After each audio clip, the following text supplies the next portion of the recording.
បពុរបស់យ៉ាវហ៊ី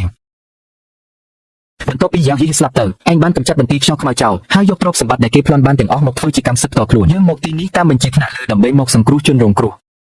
ឈានឱកាសនេះចាប់ខ្លួនអាគ្រូមិនអាគមក្បត់ជាតិដូចជាឯង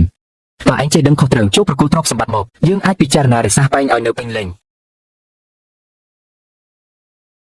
បើចេះដឹងខុសត្រូវចូលប្រគល់ទ្រព្យសម្បត្តិមកយើងអាចពិចារណារសាស្បែងឲ្យនៅពេញលេញអូអញ្ចឹងមែនទេសូមលោកប្រមូលផ្ដុំមនុស្សមកចុះឈិនហាវអ្នកបង្កចលាចលដោយការប្រមូលផ្ដុំមើលរាជការស្លាប់នៅចំពោះមុខហើយនៅតែហ៊ាននិយាយអួតអាងទៀតតើអ្នកគួរមានទោសអ្វីអ្នកដែលគួរមានទោសគឺជាលោកទៅវិញទេច្បាស់ណាស់ថាអញបណ្តែតបណ្ដោយឲ្យបាក់ខ្យល់ខ្មៅប្លន់អ្នកស្រុកមន្ត្រីនឹងចោលសុំគ្រប់គ្នាហើយបែរជាមកទម្លាក់កំហុសឲ្យខ្ញុំវិញចុះបងប្អូនអ្នកភូមិត្រូវធ្វើដូចម្តេចបងប្អូនមើលបបរនេះទៅ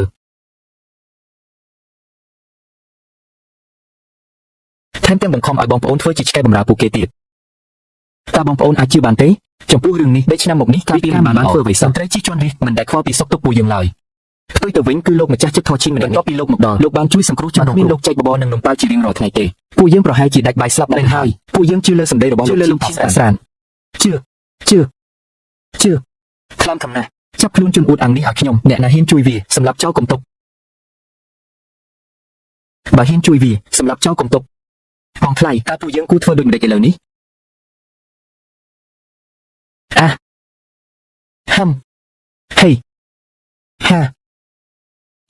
ហាប្រយ័ត្នមិនឲ្យសម្រាប់លោកម្ចាស់មានគុណឡើយបងប្អូនអ្នកភូមិទាំងអស់គ្នាលោកម្ចាស់មានគុណចំពោះពួកយើងធំធេងណាស់បើគ្មានលោកម្ចាស់ជួយសង្គ្រោះជនរងគ្រោះទេពួកយើងប្រហែលជាដាច់បាយស្លាប់បាត់ទៅហើយចៅវាយខេត្តបច្ចុប្បន្នគ្មានគុណធម៌ទេយើងមិនអនុញ្ញាតឲ្យពួកគេចាប់លោកម្ចាស់ទៅឡើយមិនឲ្យធ្វើបាបលោកឡើយលោកបើអ្នកណាហ៊ានចាប់លោកត្រូវឆ្លងកាត់សាកសពពួកយើងសិនមិនឲ្យធ្វើបាបលោកឡើយជប់សិនធ្វើស្អីនឹងពួកអ្នកភូមិបាត់ស្មាទាំងនេះល្អបើអញ្ចឹងពួកយើងសម្រាប់ពួកអ្នកភូមិបាសបោទាំងនេះឲ្យអស់ទៅ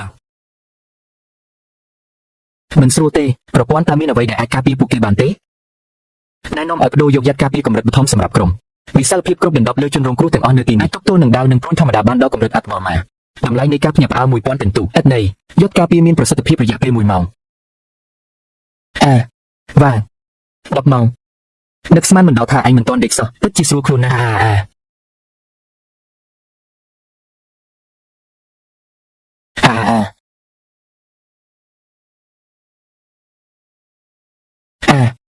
នេះប៉ុន្តែនេះមិញនេះជាស្អីហ្នឹងលោកម្ចាស់ឲ្យលោកម្ចាស់បានបង្ហាញយុទ្ធទៅហើយលោកម្ចាស់ឲ្យពិតជាលោកម្ចាស់មែនព្រះជួយផង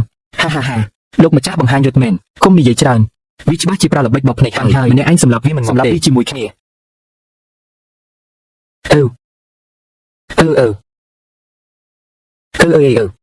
នៅមិនទាន់កាត់អីទេមិនអីទេអញឃើញទេរបស់ពួកឯងចេញអស់ហើយឥឡូវដល់វិញយើងម្ដងសុំចង់សុំបាយធ្វើអីចាំមើលមានអ្នកណាហ៊ានកម្រើកទៀត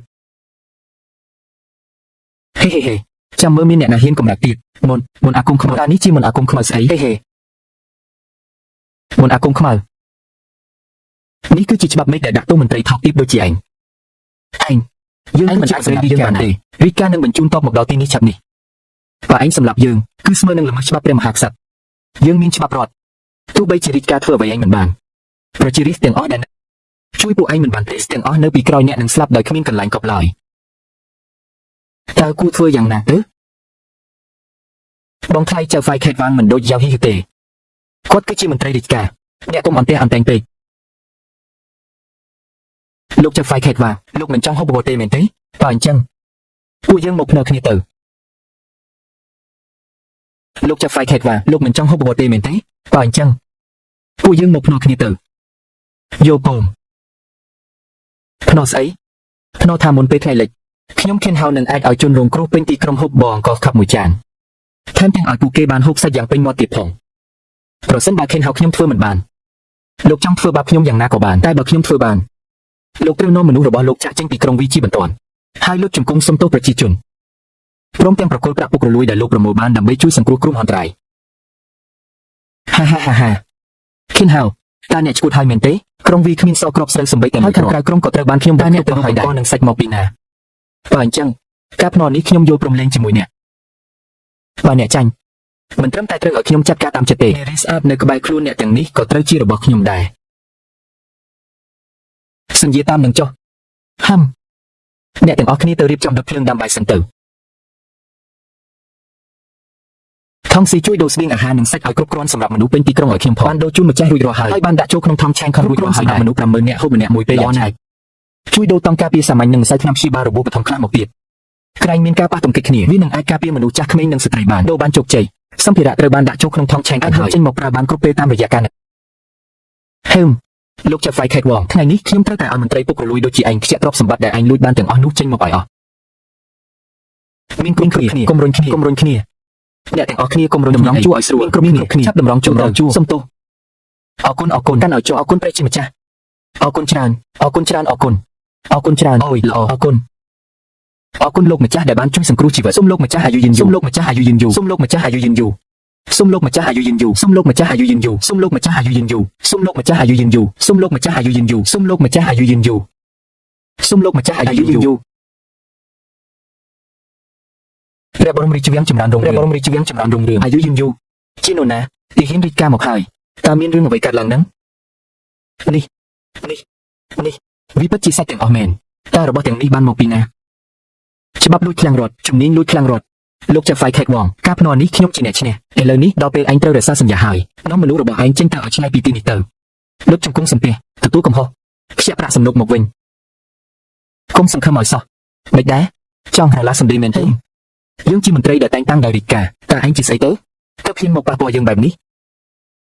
តើឯងចង់ធ្វើស្អីយើងប្រមានឯងណាយើងជាមន្ត្រីរាជការណាគឺជាឯងដែលនិយាយថារាជការនឹងបញ្ជូនកងទ័ពធំមកកាន់ទីក្រុងខ្ញុំសម្រាប់ឯងមិនបានអញ្ចឹងខ្ញុំនឹងប្រកល់ឯងទៅឲ្យរាជការជាអ្នកចាត់ការឯងសាកគិតមើលជារាជការដឹងរឿងដែលឯងត្រូវរកគ្នាជាមួយពួកចៅលទ្ធផលរបស់ឯងនឹងកាន់តែអាក្រក់ជាងនេះទៅទៀតហាថោកទៀតតើនៅឈប់ផ្លឹកធ្វើស្អីទៀតសម្រាប់វាទៅវានិយាយផ្ដេសផ្ដាស់ទេសម្រាប់អាមនុស្សចម្លែកនេះឲ្យយើ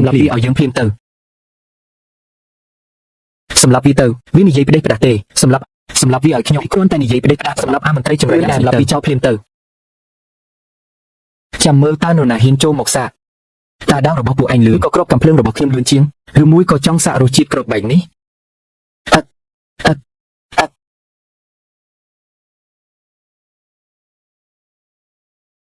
ចៅហ្វៃខេតវាងកូនចៅទាំងពីររបស់អ្នកហាក់ដូចជាដឹងខ្យល់គ្រាន់បើដែរបងប្អូនជនរួមជាតិទាំងអស់គ្នាពេលនេះគ្រូធម្មជាតិកំពុងយីមន្ត្រីពុករលួយគ្មានសិលធម៌យើងមានតែពឹងលើខ្លួនឯងប៉ុណ្ណោះបើមន្ត្រីយងក្នុងម្នាក់នេះមិនខ្វល់ពីសុខទុក្ខរបស់រាជអញ្ចឹងត្រូវឲ្យពួកគេដឹងពីភាពខ្លាំងរបស់យើងវាសម្រាប់វាទៅសម្រាប់វាទៅគឺជាមន្ត្រីរាជការបងប្អូនគាត់វាទុកមួយផ្លែតចាប់វាខំទុកចាំតបលួងមកដល់ចាំចាត់ការតាមក្រោយម្យ៉ាងទៀតត្រូវរឹបអូសទ្រព្យសម្បត្តិវាយកមកប្រើប្រាស់សម្រាប់សង្គ្រោះគ្រោះមហន្តរាយបាយហ៊ានរត់យើងនឹងវាអញឲ្យងាប់មិនខានបញ្ចប់ហើយបងថ្លៃតើយើងពិតជាបានផ្ដួលរំលំចៅហ្វៃខេតវាងមែនទេថែមទាំងធ្វើឲ្យរីស្ទូទាំងក្រុងបានហូបឆ្អែតទៀតបងថ្លៃពិតជាខ្លាំងបំផុតហានេះគ្រាន់តែជាការចាប់ផ្ដើមប៉ុណ្ណោះចៅហ្វៃខេតវាងដួលរំហើយទៅថ្ងៃមុខប្រហែលជាមានចៅហ្វៃខេតត្រកូលលីមកទៀតប៉ុន្តែលើកម្លាំងរបស់ខ្ញុំម្នាក់ឯងនិងអាវុធទំនើបទាំងនេះអាចជួយបានតែមួយគ្រាតែមិនអាចជួយបានអស់មួយជីវិតនោះទេចុះតើយើងគួរធ្វើបែបណាទៅយើងត្រូវធ្វើឲ្យក្រុងវៃឈិនខ្លាយជាក្រុងដែលអាចការពារខ្លួនឯងបាននិងជាកន្លែងដែលរីសអាចរស់នៅបានយ៉ាងសុខសាន្តនេះស្បៀងដែលយើងមានគឺគ្រប់គ្រាន់សម្រាប់ជួយយើងឲ្យឆ្លងផុតការលំបាកដំបូងនេះបន្ទាប់មកយើងត្រូវរៀបចំកម្លាំងការពារខ្លួនស្ដារការផលិតឡើងវិញនិងសន្សំទុកស្បៀងអាហារប៉ុន្តែអ្វីដែលសំខាន់បំផុតនោះគឺត្រូវធ្វើឲ្យគ្រប់គ្នាមានកិត្តិយសនិងក្តីសង្ឃឹមក្នុងការរស់នៅបន្តទៅទៀត